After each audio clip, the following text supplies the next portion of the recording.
Good morning class.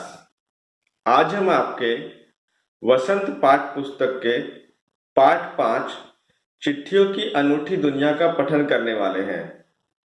अनूठी अर्थात अनोखी। जी हाँ, ये जो चिट्ठियों की दुनिया है ये भी अनोखी है। ये सदियों से हमारे लिए उपयोगिता साबित होती आई है,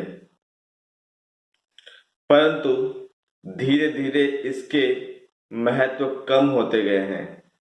हमने इसके तरफ से मुंह मोड़ लिया है और आज एक पत्र लिखने में भी कतराते हैं। कैसो अजीबोगरीब दास्ता है जो सदियों से हमारा ख्याल रखा, हमने आज उसको भुला दिया। पाठ में लेखक ने इसी को उजागर किया है। पत्रों की दुनिया भी अजीबोगरीब है और उसकी उपयोगिता हमेशा से बनी रही है। पत्र जो काम कर सकते हैं वह संचार का अधिकतम साधन नहीं कर सकता है। पत्र संचार अर्थात संवादों का आदान प्रदान करना, हमारी भावों का आदान प्रदान करना। हम पत्र में जो लिखते हैं अपने भाव व्यक्त करते हैं और फिर एक दूसरे जगह उसे पहुंचाते हैं, परंतु यह काम कोई और नहीं कर सकता है। पत्र जैसा संतोष फोन या एसएमएस का संदेश कहाँ दे सकता है।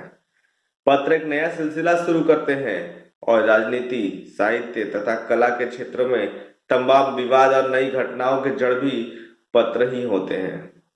दुनिया का तमाम साहित्य केंद्र है।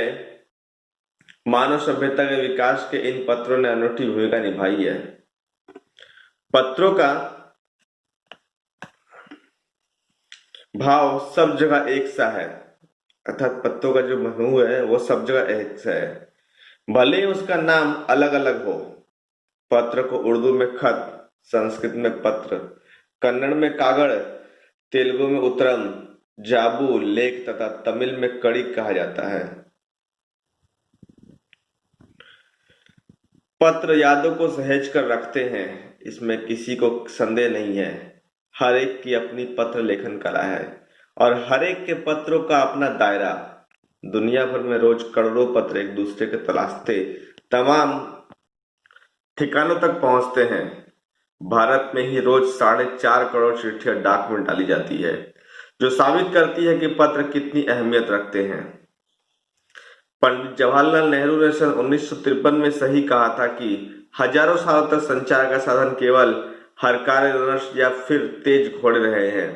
उसके बाद पहिए आए, पर रेलवे और तार से भारी बदलाव आया। तार अर्थात टेलीग्राम से भारी बदलाव आया। तार ने रेलों से भी तेज गति से संवाद पहुंचाने का सिलसिला शुरू किया। अब टेलीफोन, वायरलेस और आगे रेडार की दुनिया बदल रहा है। पिछली शताब्दी में पत्र लेखन ने एक कला का रूप ले लिया है, अर्थात यह एक अनुभवी है। डाक व्यवस्था के सुधार के साथ पत्रों का सही दिशा देने के लिए विशेष प्रयास किए गए हैं। पत्र संस्कृति विकसित करने के लिए स्कूली पाठ्यक्रमों में पत्र लेखन का विषय भी शामिल किया गया है, अर्थात धीरे धीरे जब पत्र का अवलोकन हो रहा है तो हमारे पाठ्यक्रम में भी पत्र दिया गया है। भारत में ही नहीं, दुनिया के कई देशों ने प्रयास चले हैं कि विश्व डाक संघ ने अपनी ओर से काफी प्रयास किए। विश्व डाक संघ की ओर से 16 वर्ष से कम आयु वर्ग के बच्चों के लिए पत्र लेखन प्रतियोगिताएं आयोजन करने का सिलसिला 1972 से शुरू किया गया।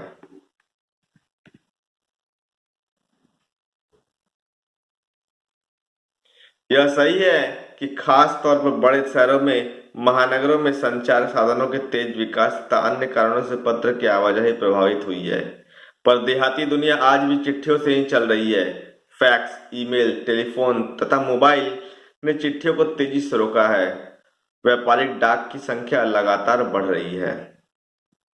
जहां तक पत्रों का सवाल है, अगर आप बारीकी से उसकी तह में जाएं तो आपको ऐसा कोई नहीं मिलेगा जिसने कभी किसी को पत्र न लिखा, न लिखाया हो, या पत्र बेसब्री से जिसने इंतजार न किया हो। हमारे सैनिक तो पत्रों का जिस उत्सुकता से इंतजार करते हैं उसकी कोई मिसाल ही नहीं। एक दौर था जब लोग पत्रों का महीनों इंतजार करते थे, और अब पर बात वही है नहीं। परिवहन साधनों के विकास ने दूरी बहुत घटा दी है।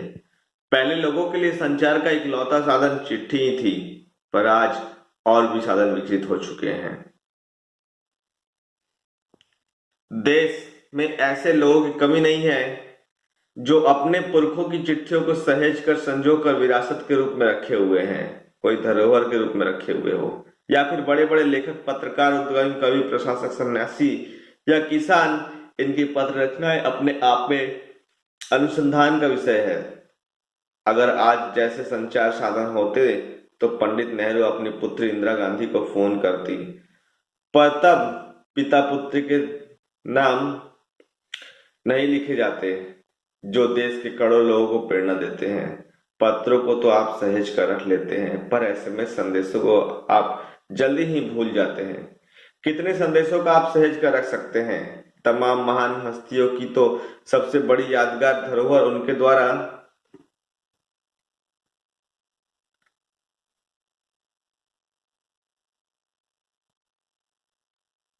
लिखे गए पत्र ही हैं। भारत में इस श्रेणी में राष्ट्रपिता महात्मा गांधी को सबसे आगे रखा जा सकता है। दुनिया के तमाम संग्रहालय, अर्थात जहां पर संजो कर रखते हैं, सब चीजें समाम कर रखते हैं, जानी मानी हस्तियों के पत्रों का अनूठा संकलन भी है। तमाम पत्र देश, काल और समाज के जानने समझने तथा असली पैमाना है। भारत में आजादी के पहले महासंग्राम के दिनों में जो कुछ अंग्रेज अफसरों ने अपने परिवारजनों को पत्र में लिखे, वे आगे चलकर बहुत महत्वपूर्ण पुस्तक बन गए। इन पत्रों ने साबित किया कि यह संग्राम कितनी जमीनी मजबूती हुए थे। बच्चों, आज हम यहीं तक करेंगे, अगले दिन इसका आगे का पाठ ध्यान देंगे। धन्यवाद।